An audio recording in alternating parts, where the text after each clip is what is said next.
Bonjour, Stéphanie Carrasco, coordonnatrice de la formation au Centre d'action bénévole de Montréal.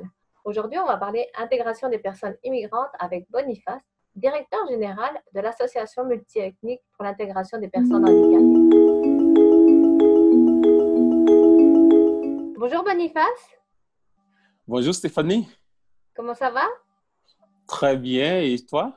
Oui, merci. Peux-tu me présenter en quelques mots ce qu'est l'Association multiethnique pour l'intégration des personnes handicapées? OK, l'Association multiethnique pour l'intégration des personnes handicapées de Québec, la MEF, a été créée en 1981.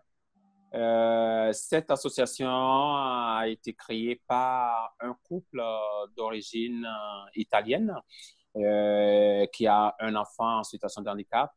Et le but de cette création-là, c'est de desservir les personnes en situation de handicap issues de l'immigration qui ont un parcours migratoire précaire. Donc, c'est afin de répondre à l'écoute de ces personnes-là et afin d'aider ces personnes-là dans leurs besoins que l'association a été créée. Aujourd'hui, l'association regroupe 45 différents pays du monde et ça englobe tous les types de handicap, les déficients physiques, les déficients sensoriels, les déficients intellectuels. On parle souvent du bénévolat comme facteur d'intégration. Toi, quand tu es arrivé au Québec, donc tu viens du Bénin, qu'est-ce qui t'a amené à la MEF? Je suis heureux aujourd'hui. Je suis citoyen canadien, donc je dis souvent, je suis québécois d'ailleurs. Donc, ce qui m'a amené d'abord au Québec, c'est la curiosité. Parce que en temps, j'avais travaillé dans les organismes communautaires au Bénin et j'avais fait beaucoup de militantisme dans tout. Et c'est ma curiosité qui m'a poussé à dire, ben, et, dans les pays sous les tropiques, on bataille fort, on interpelle les gouvernants, mais les lignes ne bougent pas comme telles. Donc, moi, ma curiosité m'a poussé à aller trouver d'autres outils ailleurs. C'est ça qui m'a poussé à venir au Québec ici. À la MEF, ça se peut que tu aies commencé comme membre du conseil d'administration? Oui, oui, j'avais commencé comme membre du conseil d'administration et en tant que bénévole, histoire de comprendre comment ça se passe et tout. Mais puis, quand le poste a été ouvert, j'ai démissionné de mon poste d'administrateur et puis, parmi tous ceux qu'on a reçus, j'ai été sélectionné. OK, donc c'est un bénévolat qui t'a amené à la direction. Oui. Parfait. Félicitations en tout cas. Merci. Est-ce que tu peux nous dire un petit peu, c'est quoi les défis que rencontrent les personnes issues de l'immigration qui contactent la MEF? Les gros défis que rencontrent ces personnes-là, le premier, c'est l'emploi, l'accès à l'emploi. Dès que ces personnes arrivent, ils viennent dans des pays sous-développés, il va falloir qu'ils fassent leur équivalence de diplôme.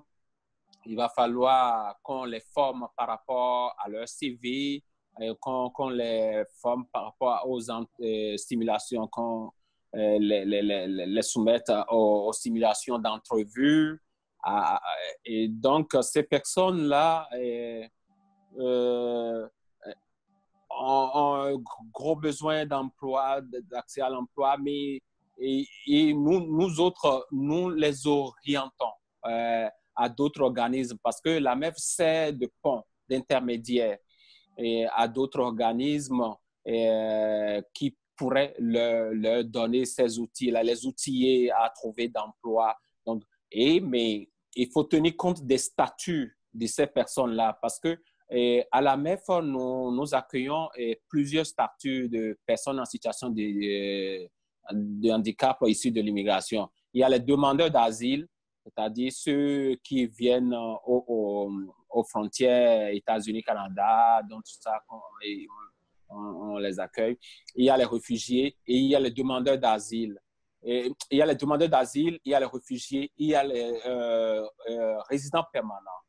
Donc, qui viennent en tant que travailleurs qualifiés. Moi, j'étais venu ici en tant que travailleur qualifié en résident permanent. Donc, le premier gros défi, c'est l'emploi. Le deuxième défi auquel ils sont confrontés, c'est le logement accessible ou logement adapté. Donc, ça dépend des statuts aussi. Donc, on tricote toujours. Il y a des statuts, si c'est des résidents permanents, c'est plus facile. Mais si c'est des demandeurs d'asile, non. Ils n'ont pas droit au HLM. La ville ne les reconnaît pas par rapport aux mesures mises en place dans tout. Donc, on tricote avec d'autres organismes et on met des services en place ici. On fait des recherches aussi de logement au niveau de la MEF avec eux. Le troisième défi, ça concerne tous les statuts, c'est la méconnaissance des services de santé et services sociaux. Parce que l'infrastructure organisationnelle de la santé ici est totalement différent de ce que nous avons dans nos pays sous les tropiques, en tout cas. Donc, ici, on est en Amérique du Nord, donc le système même est différent de celui de l'Europe. Donc, voilà. Donc, on les aide à expliquer, on leur explique tout ça et on les aide à remplir les formulaires. On les amène même et on procède même à des interprétations. Pour ceux qui ne parlent pas le français et l'anglais, on demande même, on a recours à des interprètes bénévoles par moment aussi, afin qu'ils nous aident à interpréter leurs demandes auprès des CLSC ou auprès des médecins, donc tout. Donc, on fait ça. Et puis, le quatrième défi, c'est de briser l'isolement. Et une fois la personne arrivée ici, il faudrait que cette personne-là sorte, qu'elle aille faire son épicerie, qu'elle aille faire les courses administratives, donc tout. Donc, on les aide à trouver le transport adapté. On les aide par rapport aux évaluations cliniques. Et au niveau de la MEF aussi, on organise des activités, des cafés témoignages. Donc, par exemple, je peux dire café témoignage qu'on organise si on appelle, par exemple, une personne en situation de handicap québécoise, pure laine, qui vient présenter son histoire, comment lui il a pu surmonter les obstacles, comment il a pu surmonter les barrières, tout afin de réussir dans la société. Donc, et les nôtres aussi trouvent que c'est pas simple que ça. Donc, ils doivent se battre aussi pour réussir. Donc, on fait ça, on organise des activités externes comme visite à Ottawa, cabane à sucre. Donc, on organise plein d'activités pour nos membres afin qu'ils puissent briser l'isolement, qu'ils ne restent pas cloîtrés à la maison. Bravo. Ouais. Donc, la pandémie, parce qu'il fallait donc réagir vite puis s'adapter, les mesures n'étaient pas forcément adaptées aux personnes qui ont des limitations fonctionnelles. Je pense que tu t'en es rendu compte, toi, personnellement, comme par exemple la distanciation, des choses comme ça.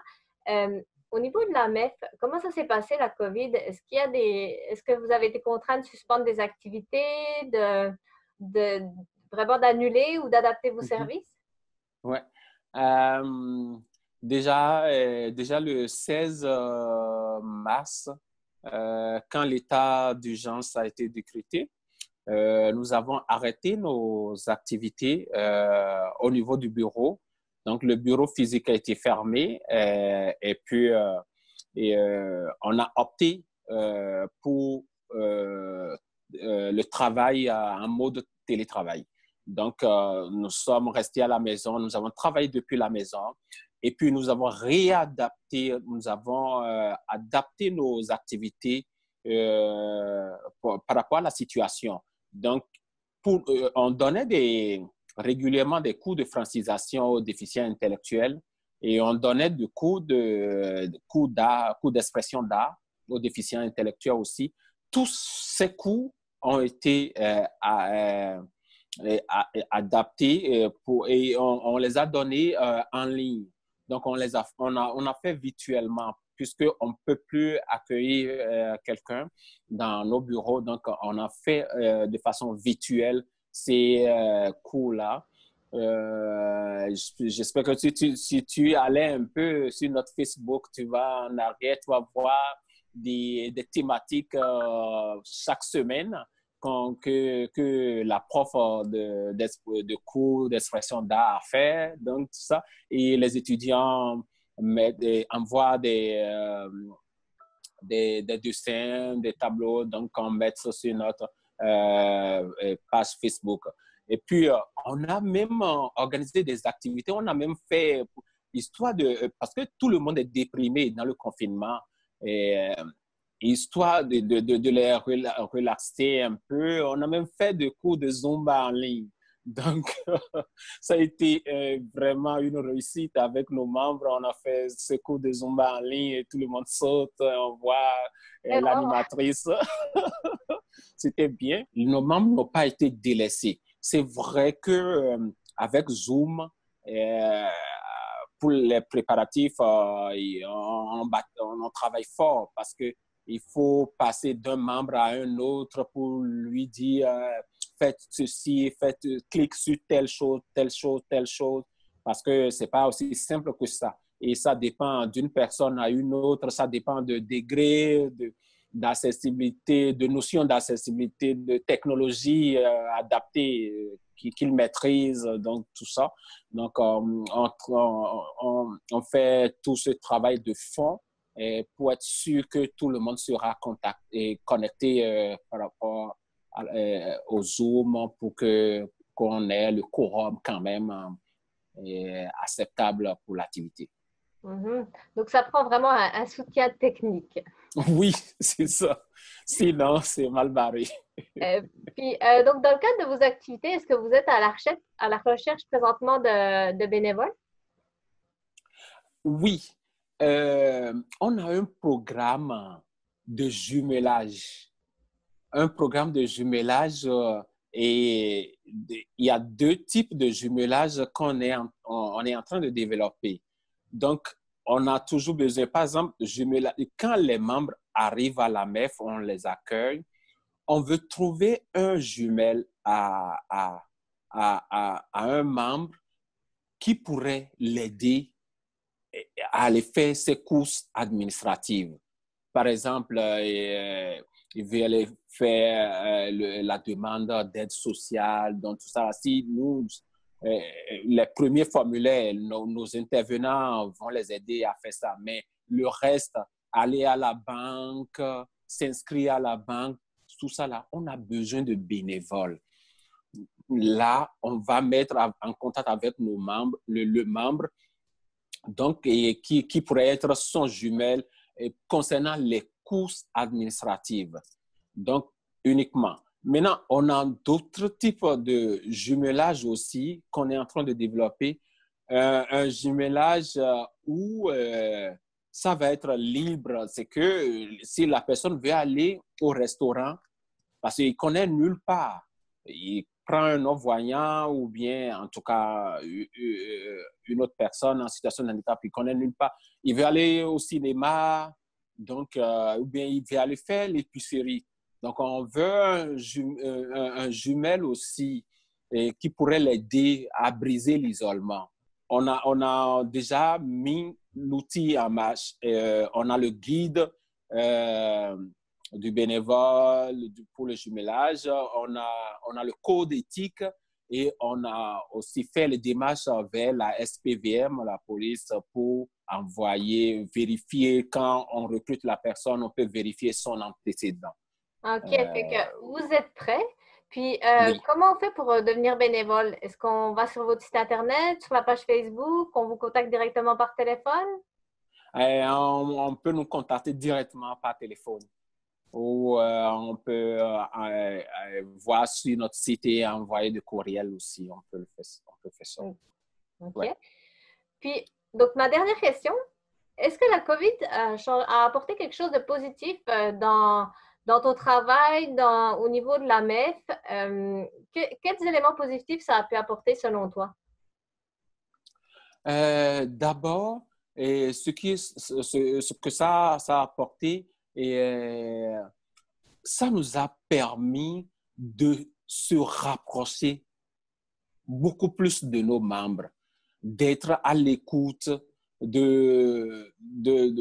d'apporter beaucoup plus d'aide à nos membres parce que on a développé des services encore dans le COVID-19 quand ça battait son plein là. Et on a obtenu un fonds d'urgence provenant du programme de soutien aux organismes communautaires et on a offert des paniers alimentaires adaptés à nos membres.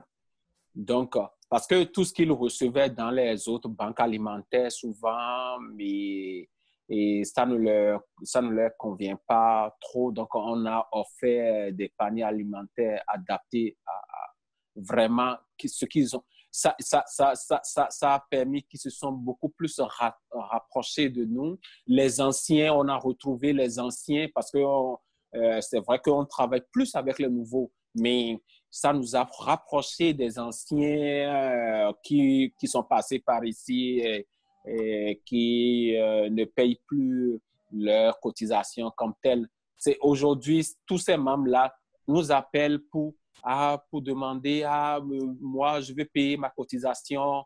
Quand est-ce que je peux venir? Je peux obtenir des rendez-vous. Donc, est-ce que je peux envoyer par Interac? Donc, ça a augmenté notre membership. Et on a obtenu des cartes cadeaux aussi pour nos membres. On a obtenu ça d'une fondation. Donc, on a obtenu 12 000